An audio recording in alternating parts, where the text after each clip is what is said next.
I've told this story 3 times since it happened. Once to the Colonial Authority debrief team, once to the inquiry board that wanted to pin the whole disaster on Dr. Clemens, and once to a journalist who never published it because her editor said it made the authority look worse than the creatures did. That last one is probably why I'm telling it again now. Some things need to be in the record, even if the record is just a voice file on a personal drive that nobody reads, until after everything relevant has already been decided. My name is Eddie Marsh. I was a survey hand and mineral scout working the Comstock Basin when the embryo came up. I'm not a soldier. I'm not a scientist. I'm the man who found the thing in the first place, which means I've spent the years since carrying a particular kind of weight that I don't think has a proper name in any language. The closest approximation is responsibility, but that word implies I had a choice about what I found, and I didn't. I had a lamp and a junction map, and a seam in the rock that wasn't on any survey. I'll start at the start. The Comstock Basin is a dead frontier. I say dead meaning economically, not literally. There was plenty of life left in it, as it turned out. But when the Colonial Authority first surveyed it, the basin looked like every other played-out extraction zone in the outer territories. A few kilometers of worked tunnels, a processing settlement, a transit depot, and the kind of people who hadn't made it anywhere better and figured nowhere was still somewhere. The authority had named the settlement Comstock Station, which tells you everything about their imagination. Someone in a district office 3-star systems away had looked at an old survey map, seen a notation about historical mineral extraction, and stamped a name on it without once asking what the place actually felt like to live in. What it felt like was borrowed time. The tunnels ran deep under the Indian Flats Plateau, the geological shelf that gave the basin its character, dark basalt layered over ancient sedimentary rock, riddled with natural gas pockets from some biological process nobody had fully characterized when the original company moved in. That company had pulled out when the accessible veins ran thin. What they left behind were shafts, some sealed and some not, and the gas, and whatever the gas had been doing to the ecosystem for the decades since the drills went quiet. In the outer territories, a played-out extraction zone doesn't become nothing just because the company leaves. It becomes something else. What that something else is depends on what you disrupted when you went in, and whether you stayed long enough to find out. I had been in the basin about 8 months when I found the embryo. Survey work. The authority was making noise about reopening the deep shafts for a second extraction run. A new processing technique that could work veins the old equipment had passed over, and somebody had to walk the old tunnel maps against current conditions and flag any structural changes, gas accumulations, or geological shifts that would affect the drilling plan. That somebody was me, because I was cheap and mobile, and I knew the basin floor better than anyone still drawing an authority contract. It was the kind of work I'd been doing across the outer territories for 11 years, going into places other people had decided were worth something, verifying that assessment, and either confirming it or telling someone uncomfortable news.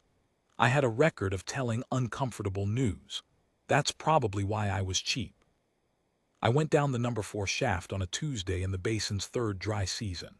The gas readings were elevated but inside tolerance, and I had my full respirator rig.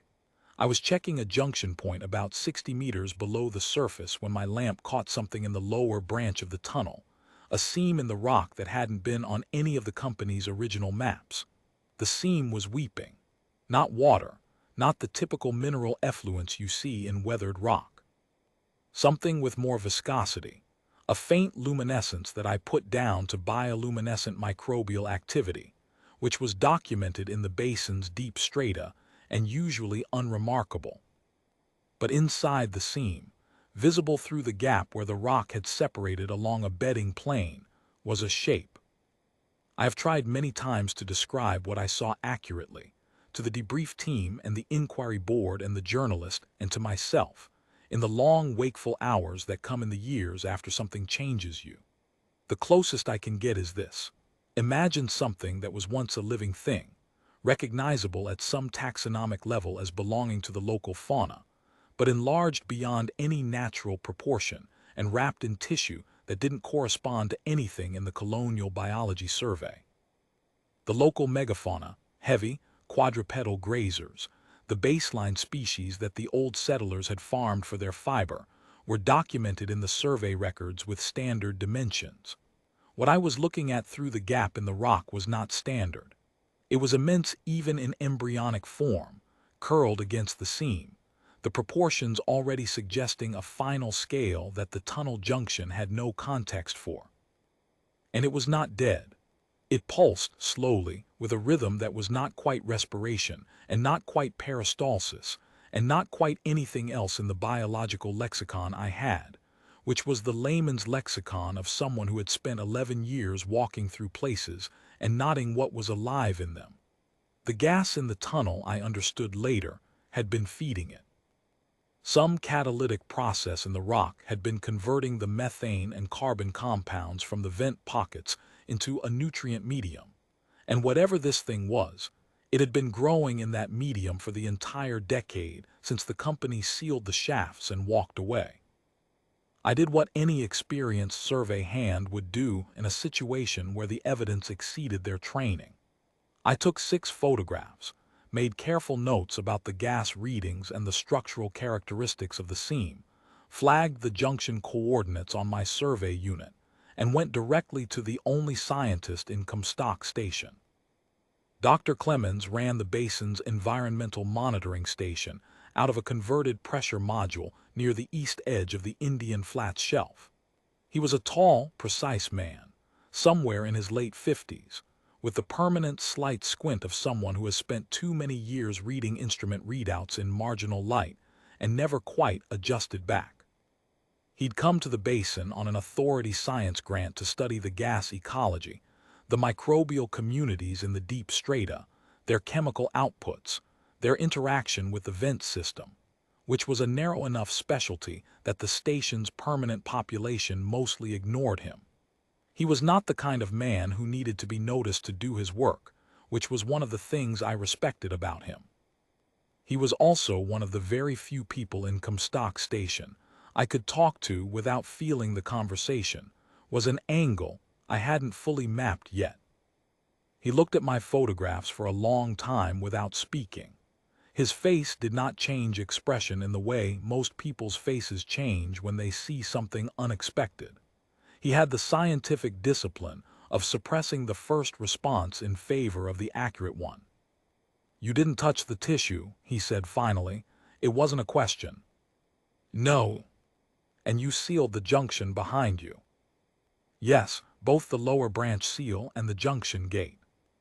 He looked at the photographs again, and this time I saw something in his posture shift, not alarm, exactly. Something more like the recognition of a thing he had been theorizing about in the abstract for a long time and had not expected to encounter in concrete form. "I need to see it," he said, "tonight." We went down together.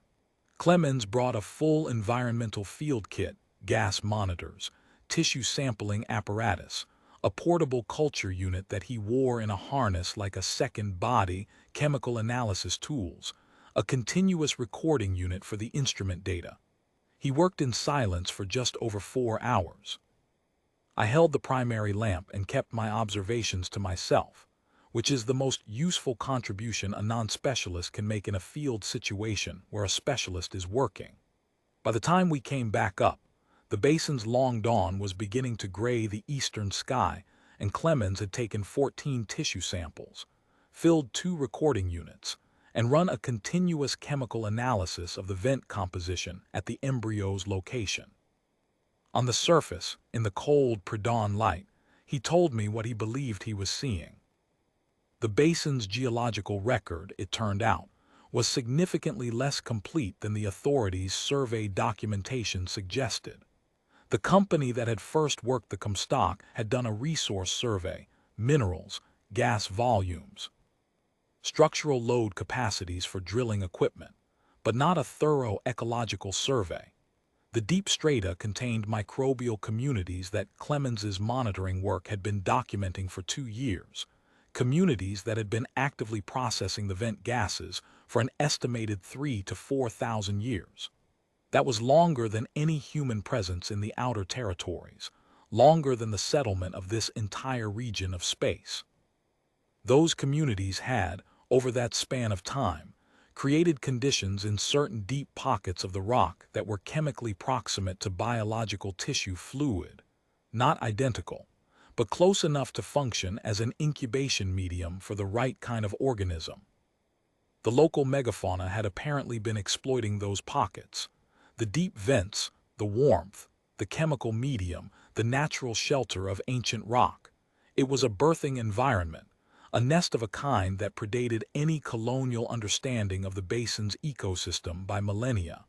The company's drilling had changed the chemistry.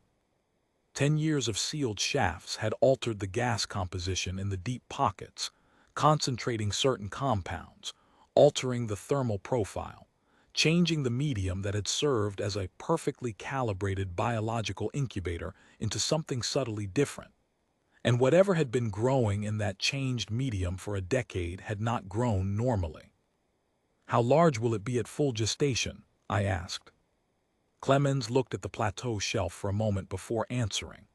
"Based on the tissue density and the structural measurements of the embryo, the mass at term will be 6 to 8 times that of an adult baseline individual.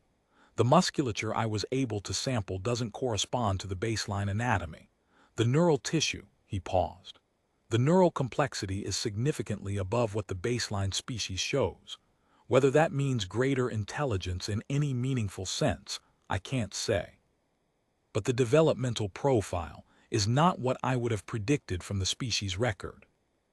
"And its condition?" "It's alive," he said. "It's been alive for a decade, growing slowly in a medium that wasn't quite right for it, and it's close to term. What gestation in an altered environment has done to its development, I don't know yet. I need more data. I need time." He told me his thinking on how to proceed. Document thoroughly, prepare a proper scientific report, notify the Colonial Authorities Biology Division through the appropriate channel with enough data that they would send a qualified response team rather than a standard survey unit. He was cautious about the notification, not because he didn't want to report it, but because he understood that an improperly framed notification, something that flagged the embryo as a hazard rather than a specimen, would likely result in a disposal order rather than a scientific response. He had seen it happen in other zones.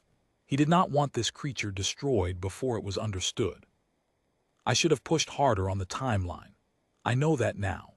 But Clemens was the scientist and I was the survey hand, and the way he talked about the embryo, careful and precise and protective in the way you are about something genuinely rare, made me trust his judgment over my instinct, which was that the more people who knew, the faster we'd lose control of the situation. We agreed to keep it between us while he prepared the report. That agreement lasted 4 days, which was 2 days too long. Comstock Station's administrator was a man named Charles Silverdale. He held the title of Colonial Authority Resident Representative, which meant in practice that he was the authority's proxy for local administrative decisions and the advance agent for a land acquisition consortium that wanted to purchase the basin's subsurface mineral rights and sell them to a deep extraction firm at a margin that would, by his own evident calculation, set him up permanently. Silverdale had been working this deal for the better part of 2 years. He had cultivated the station's aesthetic as a heritage tourism destination. The buildings designed to echo a 19th century frontier settlement, the staff in period costume, the public spaces maintained as though the station existed in some permanent commemorative present of the basin's original colonial era.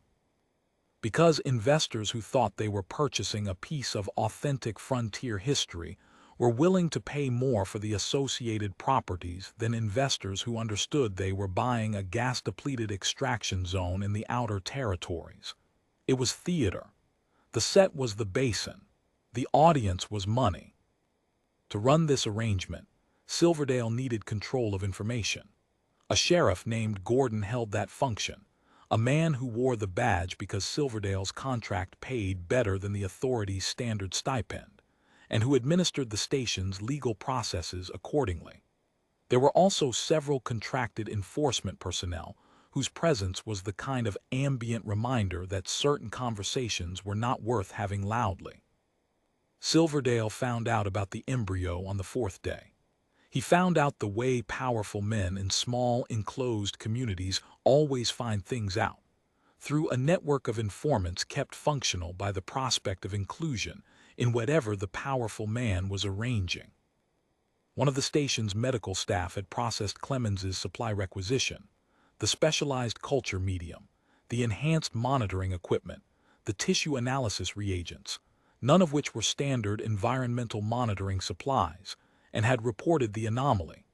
Silverdale connected the supplies to Clemens's recent activity patterns and sent Gordon to ask questions. Gordon was thorough, in the way that compliance-oriented men are thorough when they have a superior's attention. By the time Silverdale appeared at Clemens's module, he already knew broadly what was there. He came with Gordon and two contracted men, and he looked at the containment unit. Clemens had already transferred the embryo from the shaft. The junction had been degrading, and the containment unit could replicate the vent chemistry closely enough to maintain stability, with the expression of a man adding a column of numbers in his head. "What is it worth?" he asked. The question was direct enough to be almost admirable. Silverdale was not a man who wasted time on pretense when he was operating from a position of authority. Clemens told him it wasn't worth anything in commercial terms. It was a biological specimen of extraordinary scientific significance. It was a living animal under the colonial authorities' fauna protection statutes, and it would be reported to the authorities' biology division as soon as Clemens had compiled sufficient preliminary data to write a responsible summary. The notification was already in preparation. Silverdale said that was fine. He said he was simply making inquiries, given his administrative responsibility for the basin's subsurface resources. He said he was sure they could establish a framework for collaboration that would benefit everyone involved. He was very pleasant about all of this.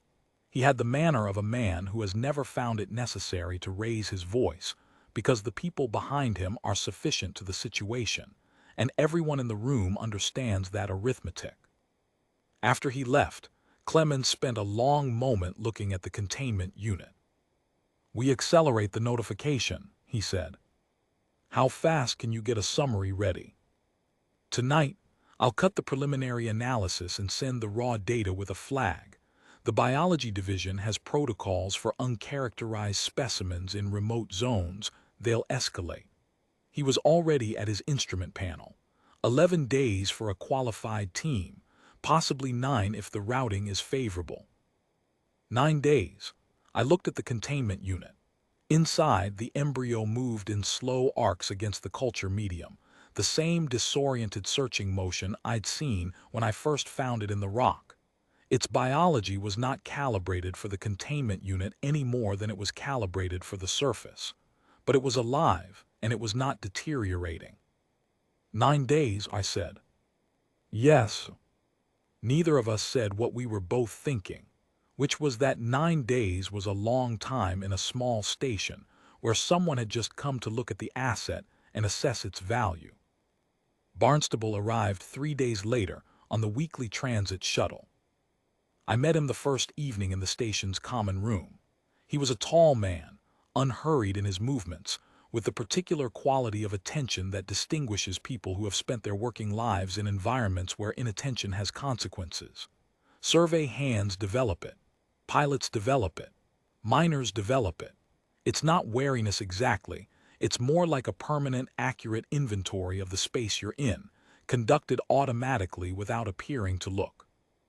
We talked about survey conditions in the basin, and in the territories generally, about the gas readings and the kind of subsurface anomalies that make a survey zone interesting versus merely difficult, about the economics of contract work in a region where the authorities' extraction interests were increasingly in tension with the settlement populations that had built lives in the zones the authority wanted to re-exploit.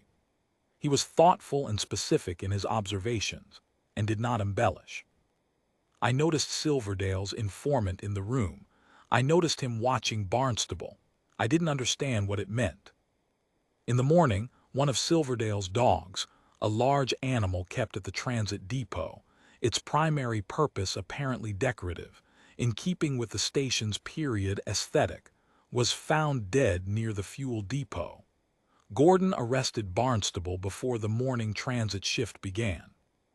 The stated charge was destruction of property. The evidence was non-existent. Barnstable had been in the common room until past the second watch, and I had been there for most of that time, and the station's 2 medical staff members had also been present. Gordon documented the witness accounts with apparent care and told us we'd be contacted. We were not contacted. Barnstable remained in the cell. I went to Gordon's station twice in the first day and was turned away both times, the second time with a suggestion about the availability of adjacent cells. I went to Clemens. He was in the middle of a critical observation period on the embryo. The gestation rate had accelerated beyond his earlier projections, which concerned him from a containment stability standpoint, and could not leave the module. But he listened to what I told him and said, without looking up from his instruments, "Silverdale has leverage from the inquiry board's process. Anyone who might give testimony that complicates his position is better managed under detention." He adjusted a setting on the monitoring panel. Or he's establishing a precedent. A station where someone can be detained without evidence is a station where the administrator's authority is sufficient for that. It's useful infrastructure. For what? For whatever he plans to do about the specimen, about the authority team, about the acquisition. He looked at me then. "Eddie, how many people in this station would resist Silverdale if he pushed something that required resistance?" I thought about it honestly. The contracted enforcement men, clearly no. Gordon, clearly no. The medical staff were authority employees who had shown no inclination to anything beyond their contracts. The general population was transient, people passing through, people who owed debts to no particular principle because they were planning to be somewhere else in a few weeks. The permanent residents were, for the most part, too old or too precarious or too embedded in Silverdale's economic arrangements to stake anything. "Not many," I said. "No," Clemens agreed, "which is useful to know." I spent the next 2 days watching the situation and helping Clemens with the embryo's monitoring. The gestation was progressing faster than any baseline developmental model predicted. Clemens charted the growth daily and showed me the curves, mass increase, neural complexity, metabolic rate, all accelerating as if a decade of slowed development in the altered vent chemistry had been storing potential that was now releasing. The creature's form was becoming clearer in the containment unit. The massive rear limbs, the underdeveloped left forelimb held permanently close to the body where it had pressed against rock for years, the head large and low, the sensory structures around the nasal region dense, with tissue types that didn't appear in the baseline anatomy. "What are those structures for?" I asked one evening watching it move. "Chemoreception, I think. The deep vent environment is dark and largely silent, but the chemical profile of the gas and the rock is complex and spatially variable. If you're living in that environment for a decade without light, you develop the sensory apparatus that serves you." Clemens studied the readouts. "They're extraordinary. The receptor density is comparable to the most sophisticated chemosensory structures we've documented in any surveyed species. It can read its environment in ways we don't have instruments sensitive enough to measure. It can find things by smell. By chemical signature, yes, things we can't smell at all." I looked at the creature in the unit, moving in its slow, uncertain arcs. "It's been looking for something," I said, "since you moved it up here." "Yes, the containment unit approximates the vent chemistry closely, but it isn't the vent. Something is missing. I'm not sure what yet." He was quiet for a moment. I think it's the depth, the pressure signature of the deep rock. The containment unit can replicate the chemistry but not the feeling of being enclosed in hundreds of meters of stone. It's disoriented. How long before it's fully gestated? He checked the growth curves. At the current rate, 3 days, perhaps 4. The authority team was still 6 days out. On the 5th day, Silverdale came back with 8 men, gas dispersal equipment, and a property claim document that his legal advisor had drafted overnight.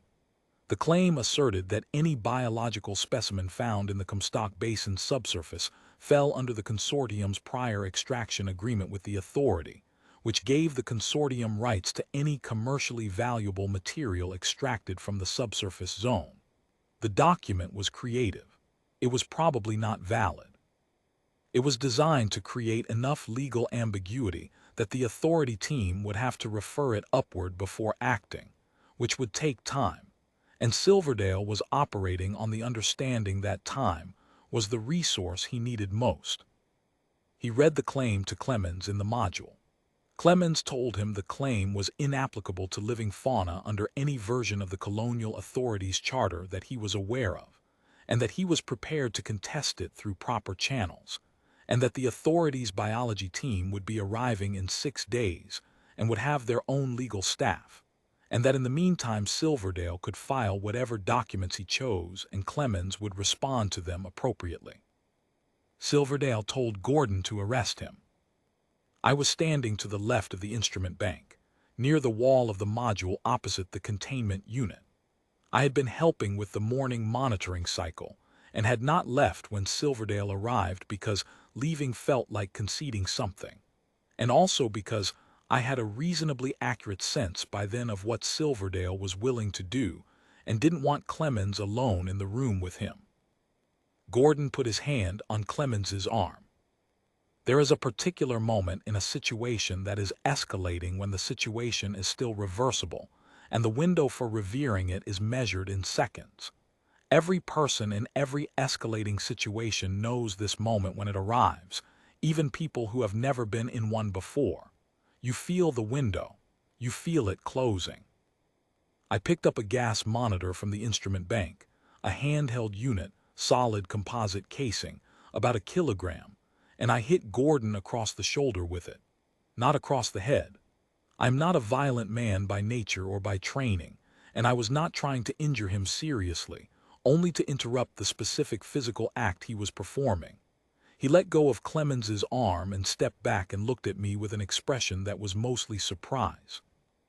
Then everything happened in a compressed sequence that I have since reconstructed many times from memory, and from Clemens's account, and from the inquiry board's evidence log, and which I still don't have a clean, continuous narrative of, because the next several minutes were not experienced linearly. Gordon's contracted men came forward, 2 of them. Clemens moved to put himself between them and the containment unit, which was where his instinct sent him, and protect the specimen, protect the data, protect the thing he had been working to understand for 5 days without sleep. One of Silverdale's men discharged the gas dispersal canister. It was rated as a crowd control agent, low concentration, not lethal, designed to cause respiratory irritation and eye-watering sufficient to discourage sustained resistance. In the open basin air, or in a large structure, it would have dispersed quickly. In the sealed environment of the pressure module with its internal ventilation system, the concentration built rapidly.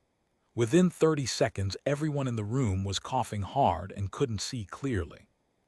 In the confusion, someone, I don't know who, the inquiry board's reconstruction wasn't certain either, collided with the containment unit's external control panel. The collision was enough to trip a safety override that defaulted the internal temperature to cooling mode. The embryo's containment environment required warmth. The vents were warm. The override dropped the temperature by 8 degrees in 90 seconds. I heard the alarm before I understood what I was hearing. A single sustained tone, not loud, the containment unit's signal for catastrophic parameter deviation. Clemens heard it too. He was fighting through the dispersal agent, eyes streaming, trying to reach the control panel. The contracted men were pulling back toward the door. The gas was as uncomfortable for them as for us, and the alarm tone had changed the quality of the situation in a way that made them uncertain about their orders. Silverdale was near the door, not retreating but not advancing, calculating. The sound the embryo made when the temperature dropped was not the low, subaudible vibration I had heard before.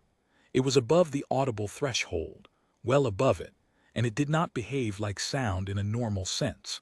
It traveled through the module walls and through the composite floor and through the basalt of the plateau shelf beneath us and through the bodies of every person present. It was not loud in the way a mechanical alarm is loud. It was pervasive.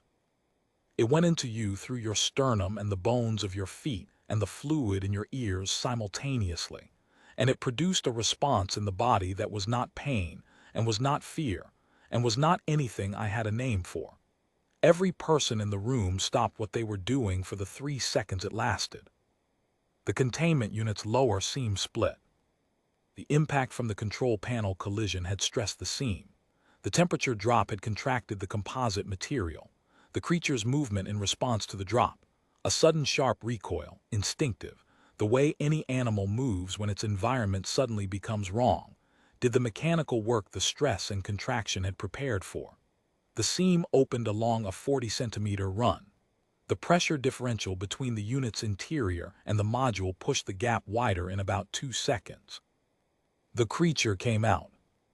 I have said this story simply in the debrief and the inquiry. The containment unit failed and the specimen was released. The language makes it sound administrative. It was not administrative. Scale is a thing you know intellectually when you're watching something through containment glass, and then you know it in your body when the glass is no longer between you and the thing, and those are genuinely different kinds of knowledge that do not substitute for each other. The creature filled more than half of the module. The underdeveloped left forelimb was held against its chest in the posture that years of rock had formed, held there so long, growing against that rock face, that the limb's musculature had adapted around the constraint, had made the constraint part of its architecture. The rear limbs, when they met the module floor, transmitted their weight as vibration through the composite and into the basalt beneath. The head moved slowly, low, and the sensory structures around the nasal region pulsed rapidly, moving in rhythms that had no analog in anything I'd seen in any biology survey, sampling an environment that was suddenly, overwhelmingly, not the enclosed rock and processed gas of its formation. The chemical dispersal agent was still in the air. I was watching the sensory structures work and thinking, with the strange lateral focus that extreme situations sometimes produce, that the creature was receiving a chemical picture of that module in those seconds that was probably the most complex and alarming information its sensory system had ever been asked to process.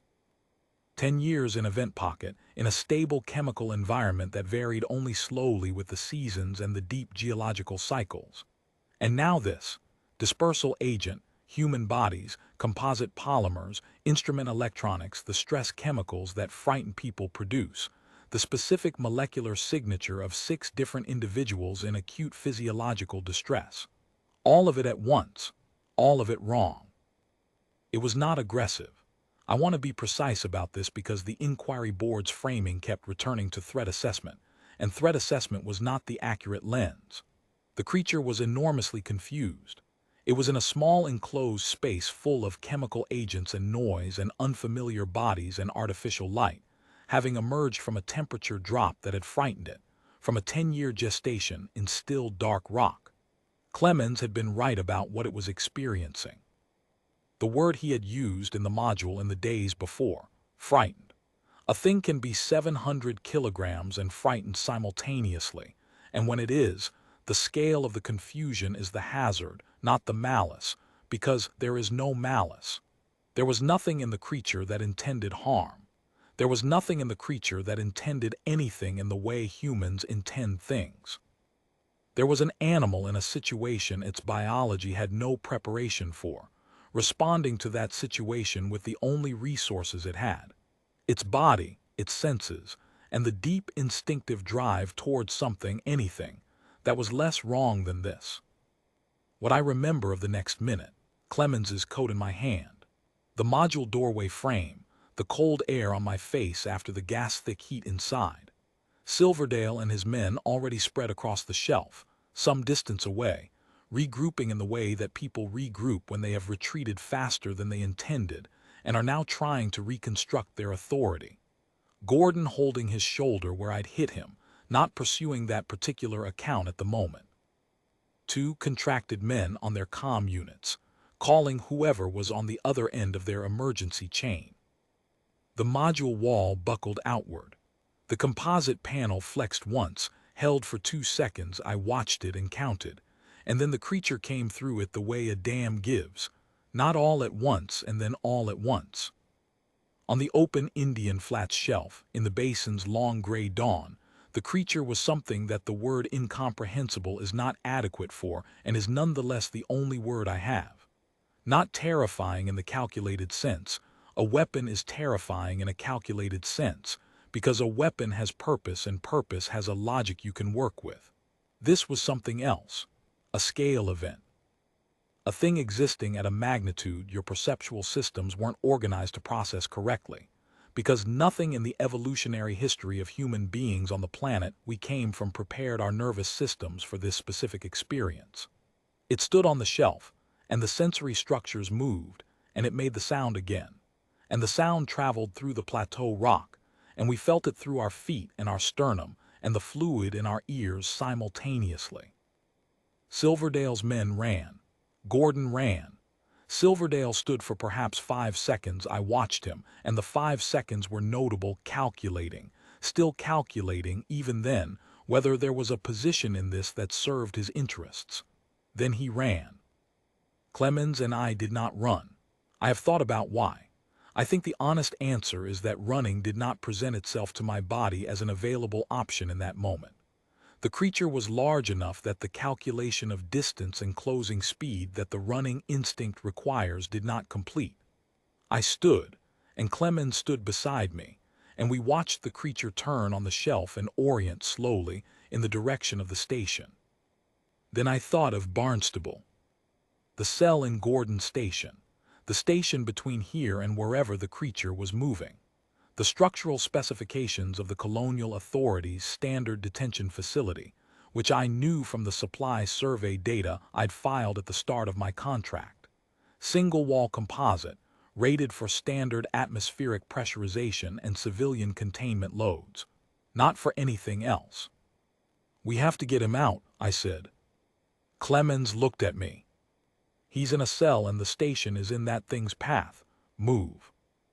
We went down the shelf at a run, cutting left through the broken basalt outcroppings, staying off the direct path between the creature and the station. The creature's gait on the surface was slow. It was adapted to narrow, deep spaces, and the open terrain was uncertain under it, but slow for something of its size still covered ground. We had a margin. We used it.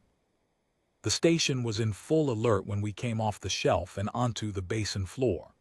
Gordon's emergency broadcast was on the exterior speakers, telling the population to shelter in place.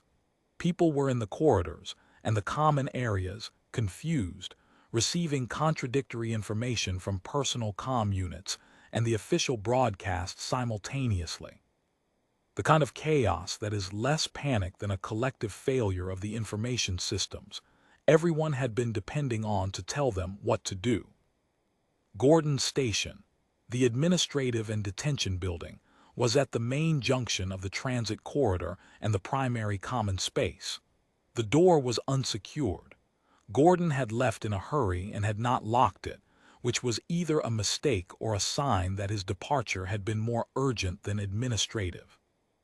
Inside, in the 2-cell holding unit behind the main desk, Barnstable was standing at the front of his cell with his hands on the bars, looking through them at us with an expression that was remarkably composed given what he could hear from outside. He looked at me. He looked at Clemens. He looked at the general direction of the sounds coming through the walls. "How big?" he said. The question was the right question. Not what is it or how did it get out or who is responsible. How big?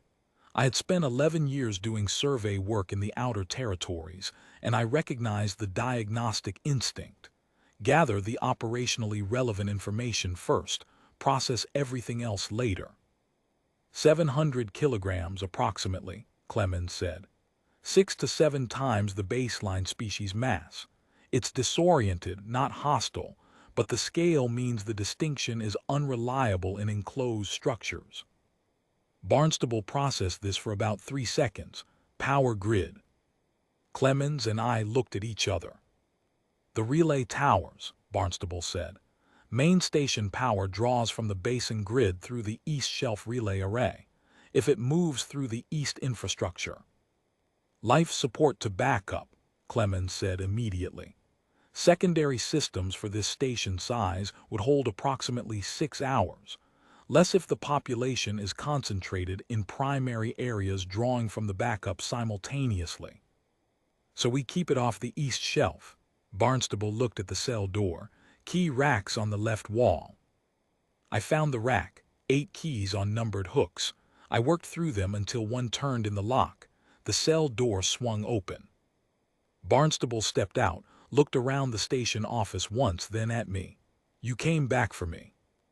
Yes. Silverdale's men didn't. No. Why did you? I had been moving toward the door, calculating the route to the number 2 shaft, the one the company had sealed on departure, the one Clemens knew the override codes for. I stopped.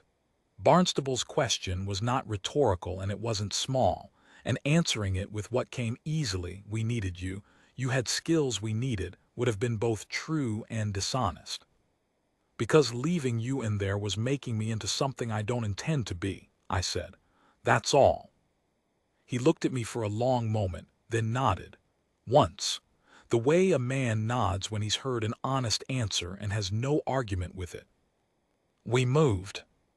The number 2 shaft was 300 meters from the station's east perimeter, across the service road, in the open ground below the plateau shelf's lower slope.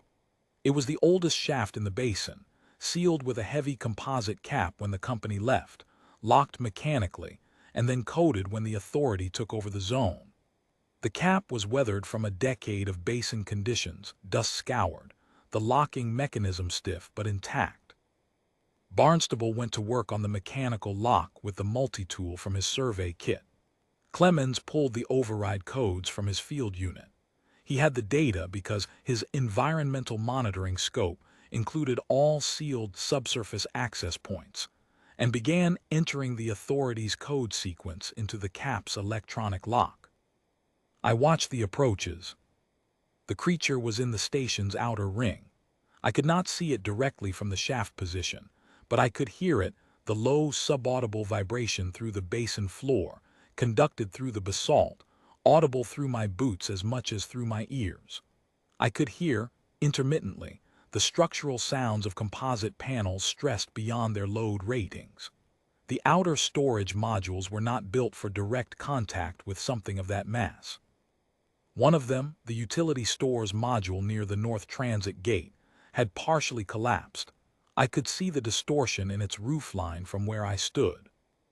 People on the observation deck of the main station block were watching. I could see them as silhouettes against the gray dawn sky, watching the creature, watching us, not coming down.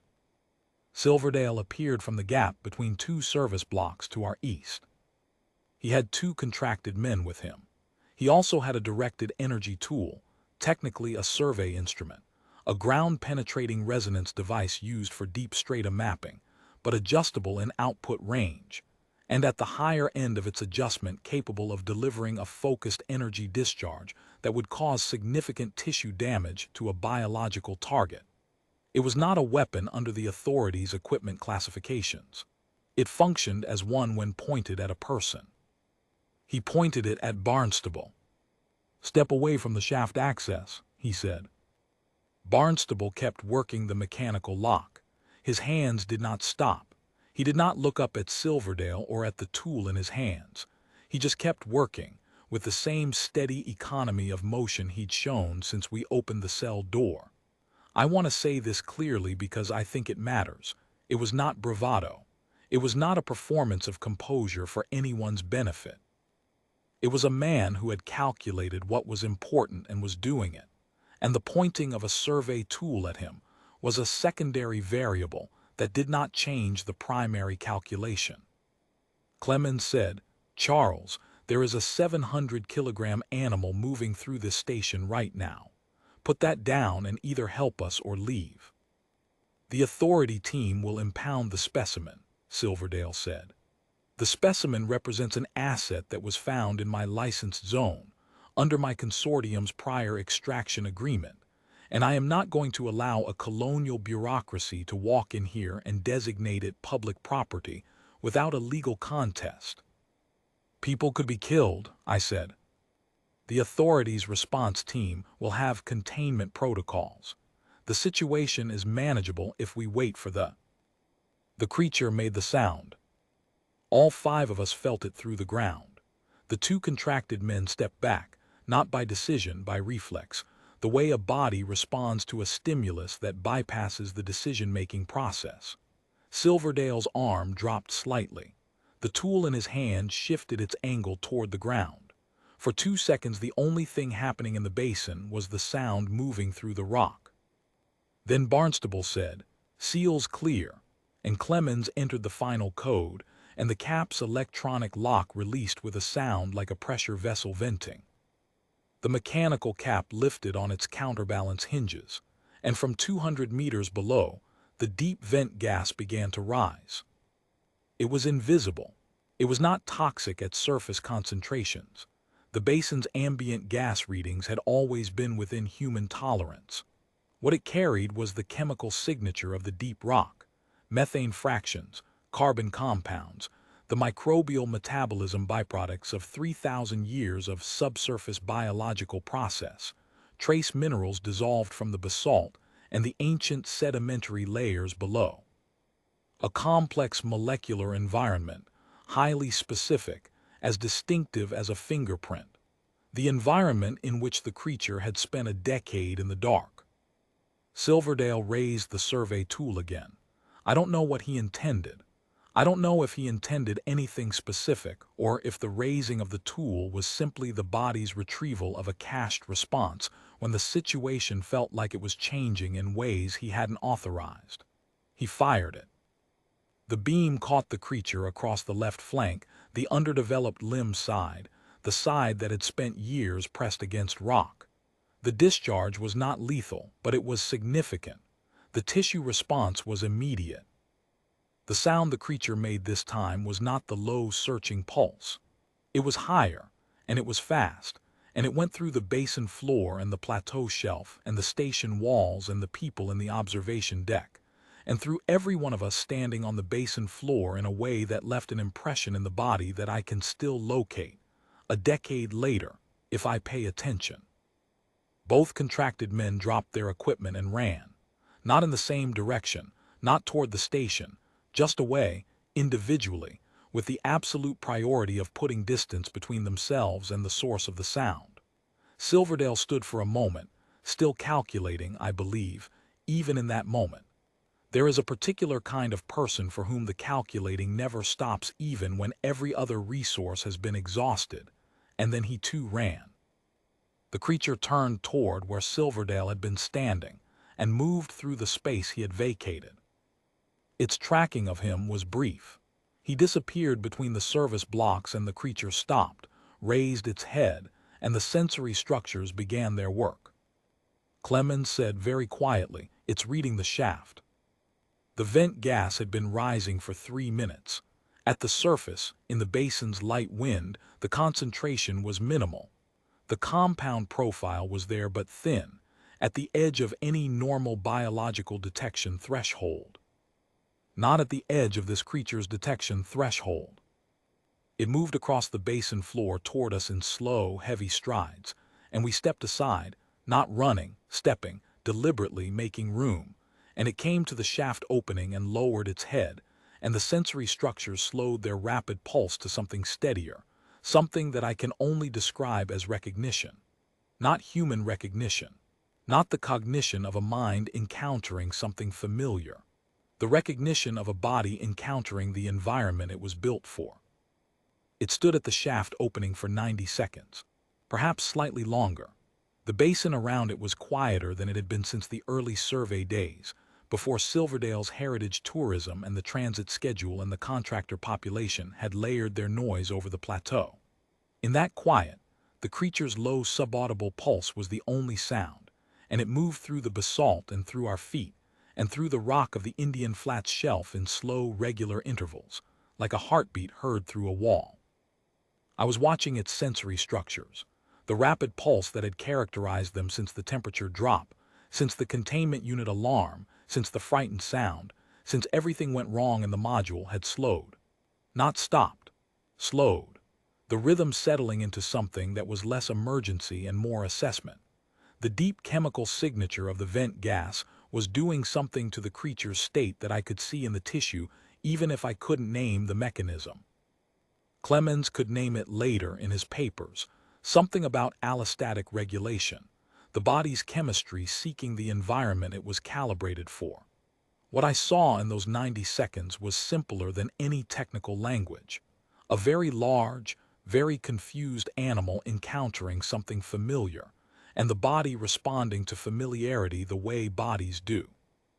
The station's observation deck was visible from where I stood. The silhouettes were still there, 10, perhaps 12 people watching. They had watched Silverdale run. They had watched the creature cross the basin floor toward us. They were watching now as it stood at the shaft opening and the vent gas rose around it and the sensory structures found their slower rhythm. Nobody on the deck was moving. Nobody was calling down.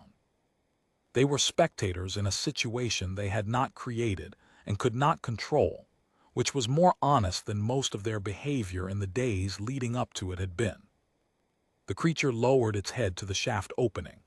The underdeveloped left forelimb, which had been held against its chest since it came out of the containment unit, shifted slightly, extending, not fully, but enough to suggest something relaxing in the shoulder joint, some chronic tension releasing in the presence of the right smell. Its rear limbs adjusted their weight distribution. I watched the whole body change, incrementally, the way a body changes when it moves from braced to something less than braced. Then it lowered itself to the shaft entrance, and it descended. We heard it for a while, the vibration through the basalt, fading as it went deeper. Then that too was gone, and the Indian Flats shelf was quiet and the shaft opening led down into dark, and the vent gas continued to rise, and the basin's long dawn finished its work and became morning. Clemens sat down on the ground beside the shaft and put his hands on his knees. The shaking that moved through him then was the particular tremor of a body releasing what it had been holding for days. The focus, the vigilance, the sustained operation on insufficient sleep, and the kind of adrenaline that is not heroic but merely biological, the body's response to necessity. Barnstable looked at the shaft. Will it stay down? I don't know, Clemens said. The shaft connects to the deep vent network. It could migrate back to its original chamber. It could find new ones. The gestation is complete. It's no longer dependent on the incubation medium in the same way it was. But the surface was wrong for it. Everything here was wrong for it. The deep rock is where its biology is calibrated. I think it will go back to what it knows. He was quiet for a moment. But I don't know.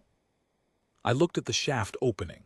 The same dark I'd put my lamp into on a Tuesday in the number 4 shaft, 8 months ago. Different shaft, same dark. The same sense that the dark went a long way down and contained more than the maps accounted for. The authority team arrived 4 days later. They had cut a day off the transit time by rerouting through a closer relay station after Clemens's emergency flag hit 2 escalation levels simultaneously at the biology division. They found a station with moderate structural damage in its outer ring, a population that was shaken but mostly uninjured, and an administrator named Charles Silverdale who had been detained by his own former deputies. Gordon had arrested him the morning after the creature's descent. I don't know what Gordon told himself about that decision. Some men need an event of sufficient magnitude to make the choice they should have been making the entire time. Gordon had his event. The authorities' legal staff determined that Silverdale's property claim on the specimen was without merit under any applicable statute. The extraction consortium withdrew their acquisition proposal 6 weeks later. The biology division designated the Comstock Basin a protected ecological zone and suspended the secondary extraction plan indefinitely. Barnstable gave his statement to the authority team's investigators, was cleared of all charges on the official record, and left on the next transit shuttle. We shook hands at the depot. He had another contract in another basin, the way survey hands do. The outer territories don't hold still for anyone, and the work moves where the work is. I watched the shuttle lift, and then I walked back across the basin floor toward Clemens's module, which was being assessed for repair by the authority team's engineering staff. Clemens stayed. He was given a formal research appointment and remained in the Comstock Basin for 3 more years, monitoring the acoustic signature in the deep shaft network, publishing papers on underground ecology and induced developmental adaptation that I understand were cited significantly in his field. I read the first one when it came out.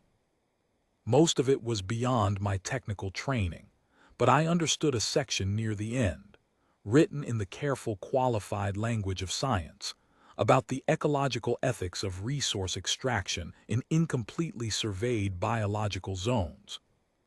It said, in language that was precise where it needed to be and plain where it could be, that damage done in ignorance is still damage, that the measure of responsibility is not the intention behind the original action, but the willingness to remain afterward and understand what was caused, and that the colonial authorities' survey protocols for inhabited biological zones required substantial revision before further extraction licenses were issued in the outer territories.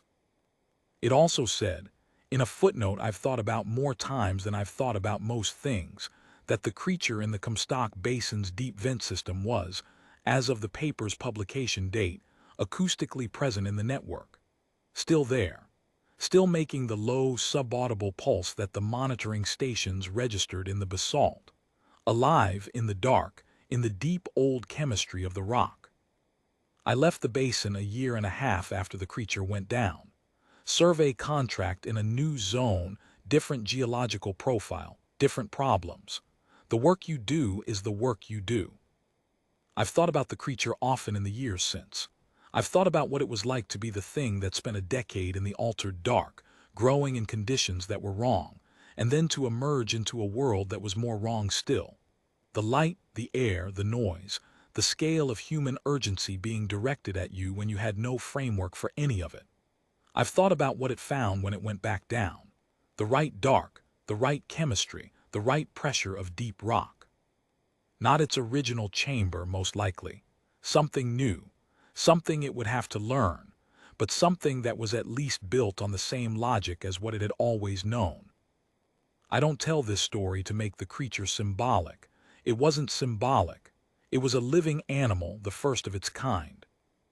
Born from conditions that human activity created and could have avoided if the original survey had been done properly. That's enough fact to carry without needing to add meaning to it. The meaning is already in the facts, for anyone willing to look at them directly.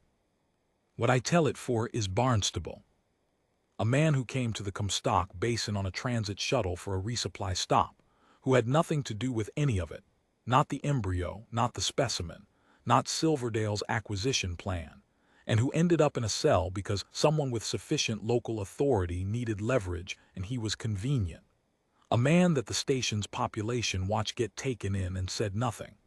A man that the station's official apparatus put in a cell and kept there without evidence and called it administrative.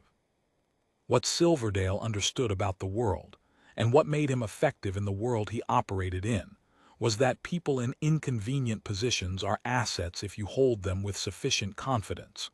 What he didn't account for, what that kind of person never accounts for, in my experience, is that some people won't leave someone in a cell simply because leaving them there is easier than not. Not because of heroism, not because of ideology, Because leaving them there means becoming someone who leaves people in cells, and some people have decided they are not going to be that person, and the decision is made quietly and in advance, long before any specific cell or any specific someone appears. And when the moment comes, the decision is already there, and it's simply a matter of acting on it. That's what we had in the Comstock Basin. A scientist who wouldn't step away from what he was trying to understand. A survey hand who decided one morning that the weight of staying still had become more than the weight of moving. A man in a cell who kept his hands working when his hands could have stopped. That's what held. That's what I want in the record.